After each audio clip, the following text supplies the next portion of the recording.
ومن جاهد فإنما يجاهد لنفسه إن الله لغني عن العالمين.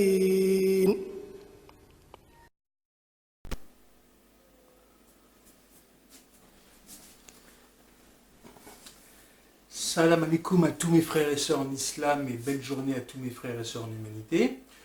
Donc nous sommes aujourd'hui le 1er août 2019 et j'ai le plaisir de vous présenter la 26e vidéo de ma série Mes écrits sur l'islam. Donc aujourd'hui, comme d'habitude, je vais vous lire et commenter un texte extrait de mon livre Je vous embrasse d'amour, composé d'écrits poétiques, politiques et philosophiques sur l'islam, agrémenté de versets du Coran. Donc aujourd'hui, le texte que je vais vous lire et commenter s'appelle Jihad of Love, Are You Ready for Love? Donc je vous lis le texte et puis après on en parle. Hein.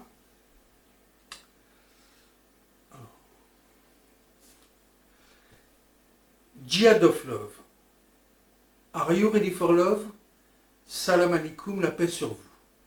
Chers frères et sœurs, si nous les musulmans et tous les habitants de la terre faisons preuve de clémence et de miséricorde, 2019 sera la fin de ce monde dominé par la guerre, l'injustice et la haine. 2019, c'est l'ouverture des cœurs pour un monde de paix, de justice et d'amour. Inch'Allah, le clément, le miséricordieux. Cessons d'être opprimés ou oppresseurs, enlevons nos étiquettes, sunnite, chiite, etc. Love Action, United People, Islamic Union, pêche à l'homme, à l'âme, paix, shalom, salam, Stéphane Amari. Rappel, clémence, en latin clémentia. Disposition qui porte à épargner un coupable ou à atténuer son châtiment. Miséricorde, latin misericordia. Pitié qui pousse à pardonner à un coupable, à faire grâce à un vaincu. Pardon accordé par pure bonté. Et maintenant je vais vous lire donc le verset que j'ai mis à la suite de ce texte. Ô vous qui croyez, si vous faites triompher la cause d'Allah, il vous fera triompher et raffermira vos pas. Coran Sourate Muhammad, verset 7. Donc voilà mes frères et sœurs, donc ce texte qui s'appelle Jihad of Love, Are You Ready for Love? Alors déjà je vais faire une définition rapide du mot djihad, employé à tort par les journalistes qui traitent les terroristes de djihadistes, alors que ça n'a rien à voir. Donc en fait, je vais vous lire un hadith du prophète, déjà pour sallallahu alayhi wa sallam, qui explique un peu cette définition. Alors, au retour de l'expédition de Hunayn, le prophète sallallahu alayhi wa sallam avait confié: nous voilà revenus du petit djihad, entre parenthèses, effort, résistance, lutte pour la réforme, vers le grand djihad. Un compagnon demanda: qu'est-ce que le grand djihad, ô envoyé de Dieu? Et ce dernier répondit: c'est la lutte contre le moi, l'ego. Hadith rapporté par Al-Bayhaqi. Donc voilà, donc pour résumer, vous avez le petit djihad qu'on peut résumer par l'effort de guerre défensif, puisque les musulmans sur un verset ont reçu l'ordre de se défendre quand ils sont attaqués. Donc ça n'a rien à voir avec les actes terroristes qui touchent lâchement des personnes, des femmes, des enfants, des hommes, quelle que soit leur religion ou leur non-religion d'ailleurs, et qui bien souvent sont commis soit par des psychopathes qui aiment faire du mal, soit par des gens qui ont un problème mental, soit par des petits délinquants qui ne connaissent rien à la religion et qui se font embrigader par des gourous qui travaillent pour certaines forces gouvernementales ou services secrets, etc. Tout ça pour décrédibiliser l'islam, puisque il faut savoir qu'aujourd'hui, on peut le constater sur la planète, là on est dans une période de canicule, c'est-à-dire que vous avez la planète qui est malmenée par les hommes. Pourquoi? Parce que prend pas soin ni de nous-mêmes, ni de la planète que Dieu nous a donnée. Hein. Pourquoi? Parce qu'on se comporte par pur égoïsme, donc c'est ça l'ego, c'est-à-dire qu'on ne pense qu'à nous, on n'est pas en amour, on est dans la dualité, c'est-à-dire le bien et le mal, alors qu'on devrait être dans l'unicité, c'est-à-dire l'amour. Hein. Et si on était dans l'amour, si tous les hommes étaient dans l'amour, bah, la planète serait vivable, mais elle est de moins en moins vivable. Pourquoi? Parce que le monde aujourd'hui est dominé par le capitalisme, c'est-à-dire les illumaçons capitalo-sionistes, qui sont des sortes de vampires, et pour qui le seul intérêt, c'est le profit. On l'a vu d'ailleurs avec les accords qui ont été signés récemment en France avec le CETA, les échanges Canada-France, ou le Mercosur, les échanges Amérique du Sud de France, c'est-à-dire qu'on va nous faire manger n'importe quoi, on va transporter des matières en bateau dont on n'a pas besoin, etc. etc. D'où l'importance de l'islam, puisque tous les mouvements, que ce soit le communisme et le capitalisme, ont échoué.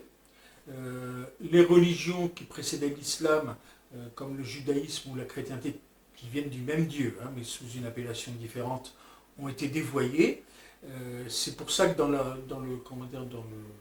la sourate Les Prophètes, verset 107, Allah nous dit le prophète a été envoyé comme une miséricorde pour les mondes. Pourquoi? Parce que malgré que Dieu nous ait donné notre libre arbitre, il ne nous laisse pas à notre sort.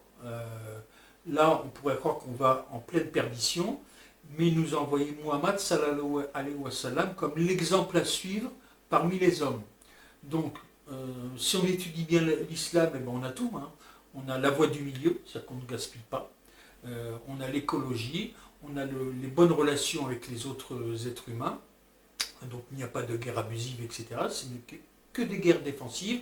Et même dans le cas où les musulmans ont dû se défendre, il y avait des lois très strictes où ils ne devaient pas toucher ni aux femmes, ni aux enfants, ni aux vieillards, ni aux arbres, ni aux animaux, etc. etc., etc.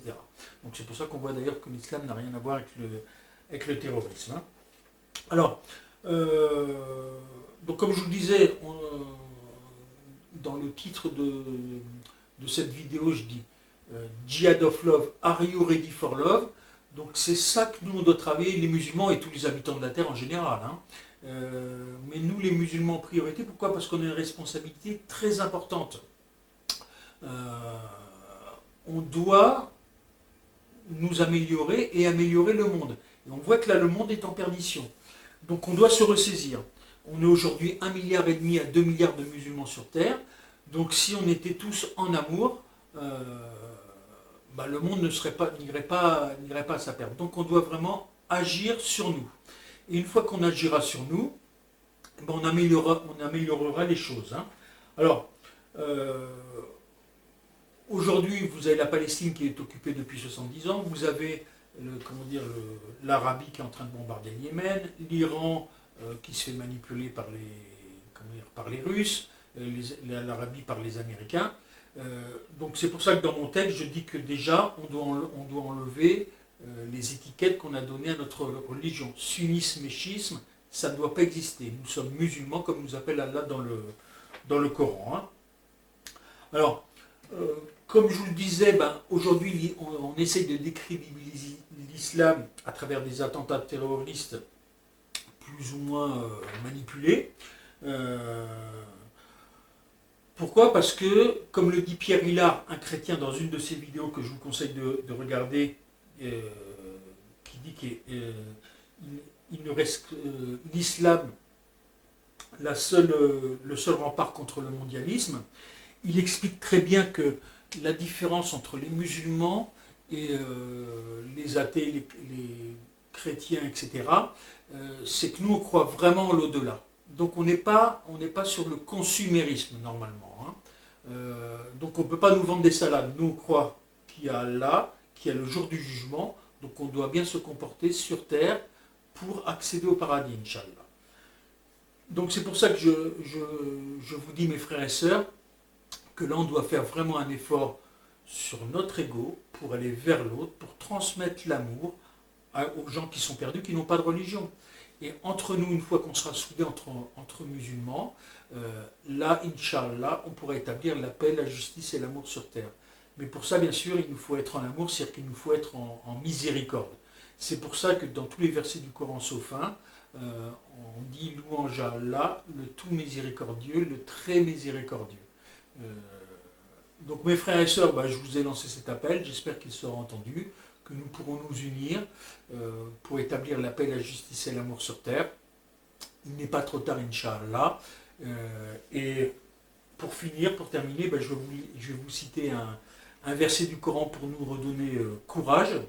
Ne faiblissez pas, ne vous affligez pas, car vous aurez le dessus si vous êtes des croyants sincères. Coran, sourate Al-Imran, verset 139. Donc je vous dis salam alaikum à tous mes frères et sœurs en islam, belle journée à tous mes frères et sœurs en humanité, ouvrons notre cœur à l'amour et nous ferons donc de la terre un monde de paix, de justice et d'amour, Inch'Allah.